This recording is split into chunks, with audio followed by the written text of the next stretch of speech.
जय जगन्नाथ दर्शक बंधु आसतु आमे जानिबा आम चाणक्यंक किछि कूटनीति विषय। जस्मिन् देशे न सम्मान न प्रीति न च बान्धवा न च विद्यागमः कश्चित् देशं परिवर्जयते।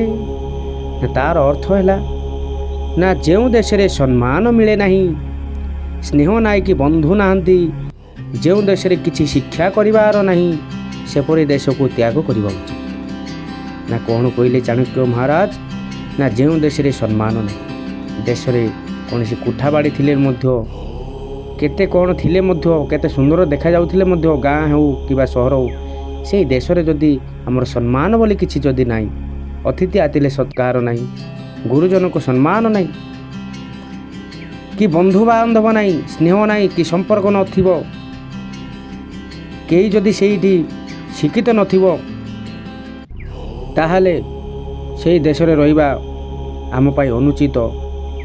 सेही देश को तुरंत शीघ्र आम परित्याग करिबा पाई श्री गुरुजी चाणक्य महाराज तांको नीतिरु किछि अध्याय आमे आपण मानकु कहिलु। से नीति नियम अनुसार आपण माने चलंतु।